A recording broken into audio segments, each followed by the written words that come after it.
Hi, everybody. Welcome back. We're going to do chapter 16 today of the Black Cauldron. When we last left off, Taryn and his friends finally had the cauldron, and they were headed out of the marshes of Morva. Taryn was feeling very sad because he has the cauldron now, but he had to give up the brooch, and so that was a hard price to pay. And they know it's going to be a very, very hard journey. So chapter 16 is called The River.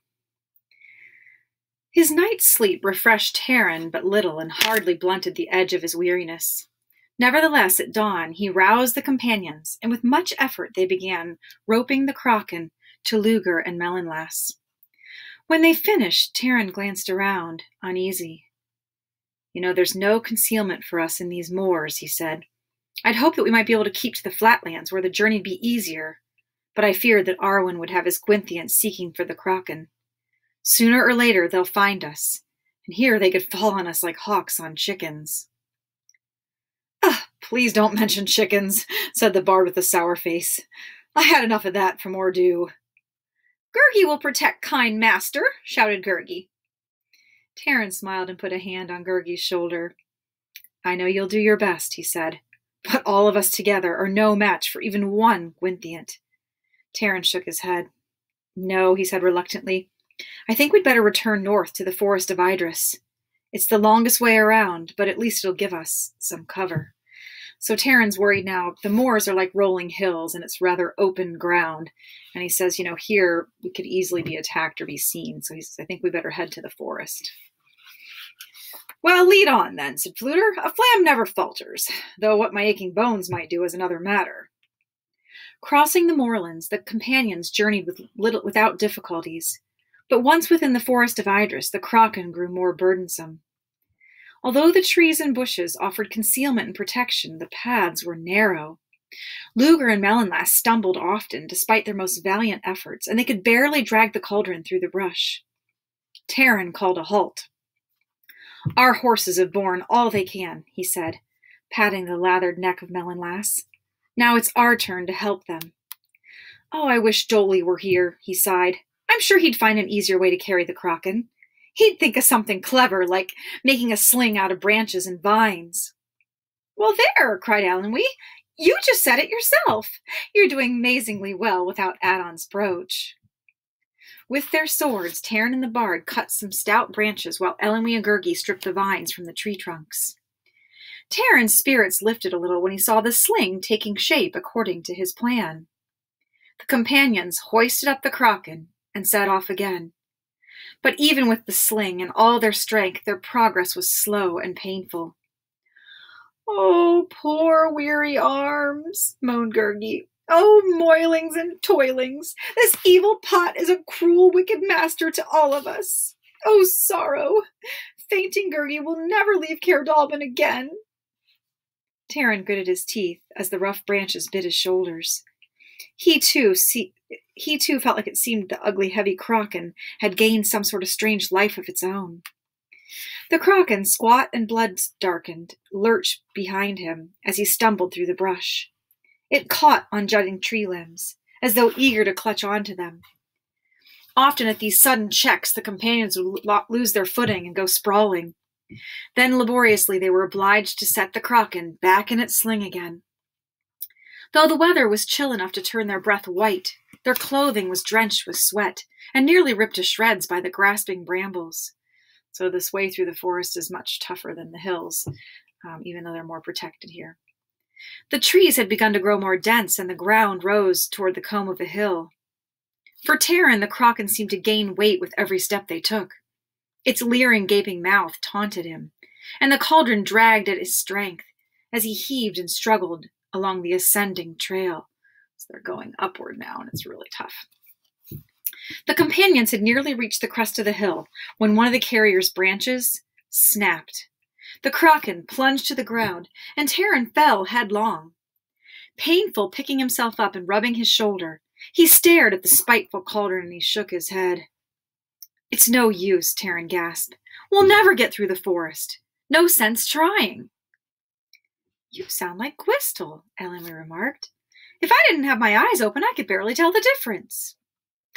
Gwistle, cried the bard, looking ruefully at his blistered hands. I envy that fellow and his rabbit warren. Sometimes I think he had quite the right idea.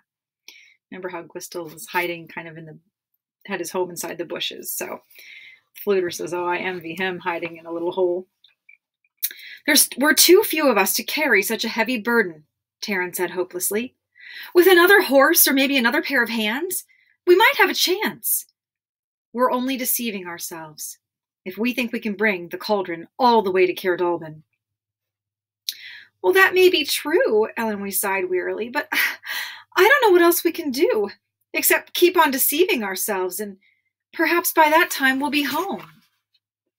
Taryn cut a new branch for the sling, but his heart was heavy as the Kraken itself. And as the companions wrestled their burden over the hill and descended down into a deep valley, Taryn nearly sank to the ground in despair. Before them, like a brown, menacing serpent, stretched a turbulent river. Taryn stared at the choppy waters for a moment, and then he turned away. Ugh, there must be a destiny laid on us that this Kraken shall never reach Caerdalban. Oh, nonsense, cried Elenwy. If you stop now, then you have given up Adon's brooch for nothing. That's worse than putting a necklace on an owl and just letting it fly away. Well, if I'm not mistaken, said Fluter helpfully, this must be the River Tevin. I've crossed it further to the north where it takes its source. Surprising the bits of information you pick up as a wandering bard. Well, alas, it does us no good, my friend, Taryn said, unless we could turn north again and cross where the river is less wide. I'm afraid that wouldn't work, said Fluter. We'd have to go to the mountains over that way, and if we cross at all, we're going to have to do it here. You know, it seems a little shallower down that way. Elenwy pointed to a spot where the river curved around a sedge-covered bank. Well, very well, Taryn Caerdalban, she said. What shall it be? We can't just sit here until Gwenthians or something more disagreeable finds us, and we certainly can't go back to Ordu and offer to exchange the Kraken again. Taryn took a deep breath. All right, if you're willing, he said, we shall try to cross.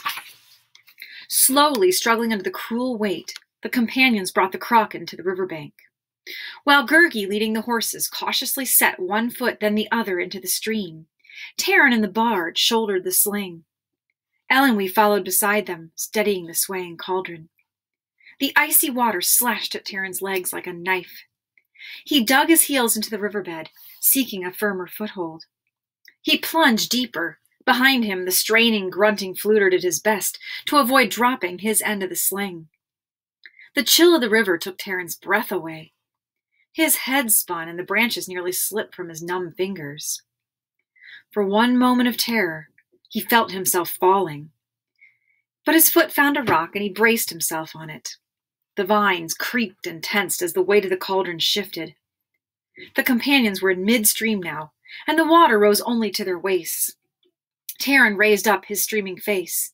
The opposite bank was not far away. The ground appeared smoother, the forest not so thick. We'll soon be there, he cried, his heart taking anew.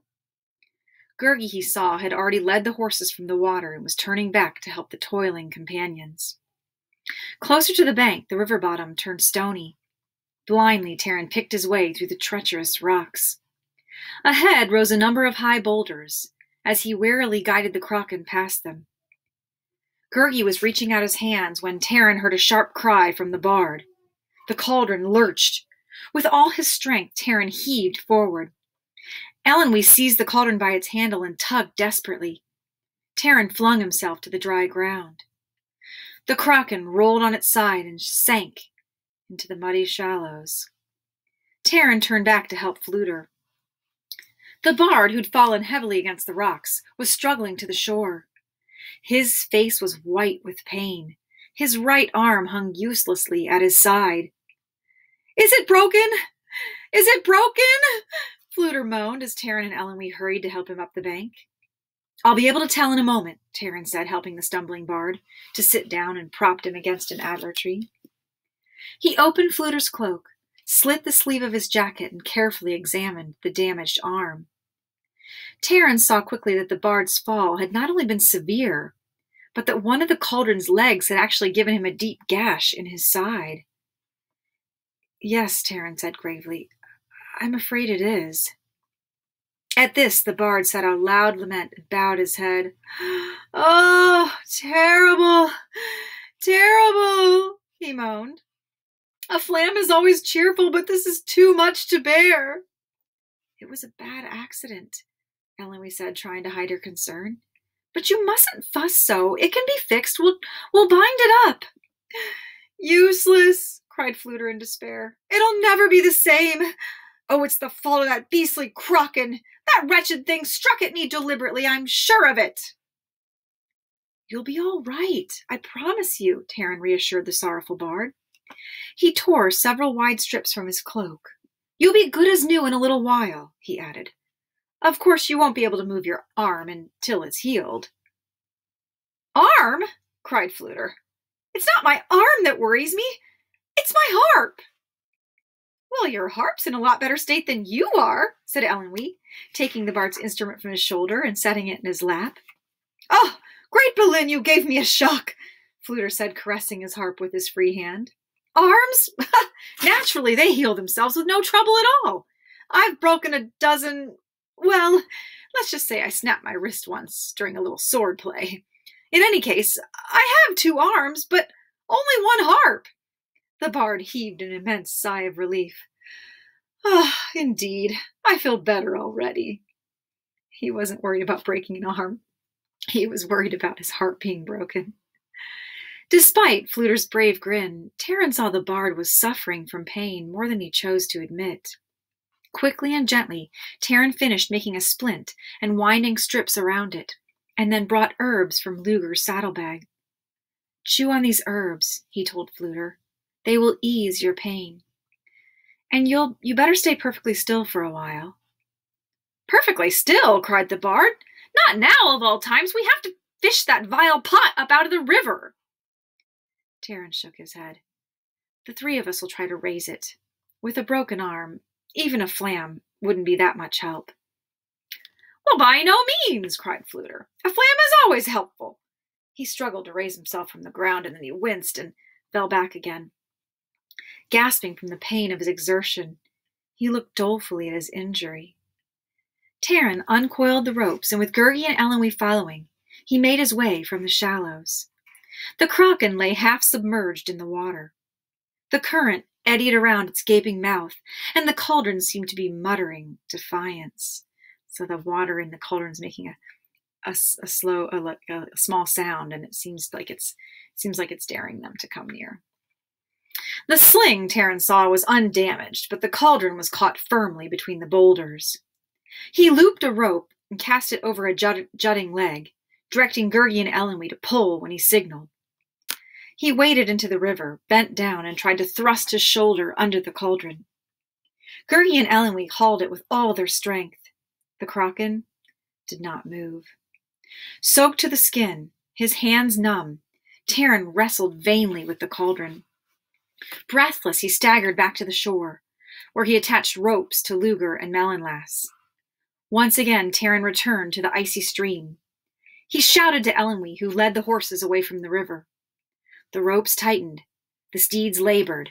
Taran heaved and tugged at the immovable cauldron. The bard had managed to regain his feet and lent what little effort he could. Gurgi and Eloise took their places in the water beside Taran, but the Kraken resisted the force of all their muscles. In despair, Taran signaled for them to halt. Heavy-hearted, the companions returned to the shore. We shall camp here for the rest of the day, Taran said. Tomorrow, when we have our strength back, we can try again. There may be some other way of getting it out. How, I don't know. It's tightly wedged, and everything we do seems to just make it worse. He looked toward the river, where the cauldron crouched like a beast of prey. It's such an evil thing, Taran said, and it's brought nothing but evil to us. And now at last I fear it has defeated us. He turned away. Behind him the bushes rustled. Taran spun around with his hand on his sword. A figure stepped, from the edge of the forest. And that's the end of chapter 16. That kraken is sunk now in the river, and they're going to have to try to get it out somehow. Thanks for listening. See you soon.